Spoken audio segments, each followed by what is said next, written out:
আসসালামু আলাইকুম রহমতুল্লাহ। আজকে কথা বলবো দুইটি লাউ সম্পর্কে, গুল লাউ সম্পর্কে। মানে একই গুল লাউ কিন্তু জাত দুইটা। অনেকেই তো এখন গুল লাউ লাগাবেন, সামনে তো এখন তো অলরেডি সময় চলতেছে, অনেকেই জাতি লাউ যেটা লম্বাটা এটা লাগাইতেছেন। আমাদের এলাকায় লম্বাটাই বেশি চলে, কিন্তু বাংলাদেশে অনেক অঞ্চল আছে যেখানে গুল লাউটা চলে। সেজন্যই আপনাদের উদ্দেশ্যেই আজকে ভিডিওটা করতেছি।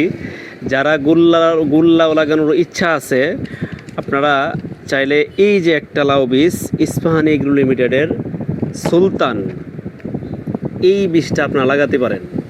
এটা খুব ভালো মানের একটা বীজ। এটা আপনার 2 থেকে 2.5 কেজির মতো ওজন হয় এবং 55 থেকে 60 দিন এই ফলন চলে আসে। খেতেও খুব সুস্বাদু। আর এই লাউটার মধ্যে এই সুপ দাগ দাগ হয়। আমি গত 5 বছর যাবত এই লাউটা বিক্রি করতেছি। অনেক ভালো আমি ফলন পাইছি কৃষকের কাছ থেকে এবং নিজে গিয়ে দেখছি। এই জন্যই আজকে আপনাদেরকে সাজেশন দিতেছি, যদি আপনারা চান এটা লাগাতে পারেন। এই লাউটা অনেক ভালো, এই সুলতান। আরেকটা লাউ আছে আমার হাতে, ইস্পাহানি এগ্রো লিমিটেডের শাহেনশাহ। এটা একদম প্লেন, মানে এটার মধ্যে কোনো সুপ দাগ নাই। এটা একদম সুন্দর, মানে লাউটা কিন্তু অনেক সুন্দর দেখা যায়। এটা যেটা আমি দেখছি অনেক সুন্দর হয়। এটাও প্রায় 2 থেকে 2.5 কেজি ওজন হয়। 55 থেকে 60 দিনে ফলন চলে আসে। ফলন অনেক ভালো হয় এবং খেতেও খুব সুস্বাদু।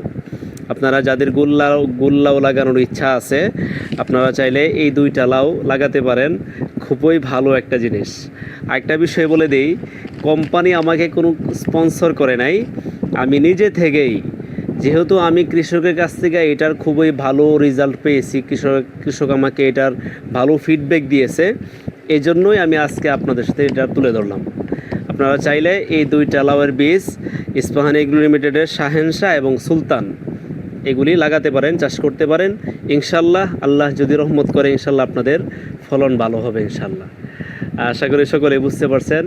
যারা আমার চ্যানেলে নতুন আছেন, যারা আমার ভিডিও আজকে প্রথম দেখছেন, যদি চ্যানেলটা সাবস্ক্রাইব করা না থাকে, অবশ্যই চ্যানেলটাকে সাবস্ক্রাইব করে দিবেন। সেই বলে বিদায় নিচ্ছি। আসসালামু আলাইকুম।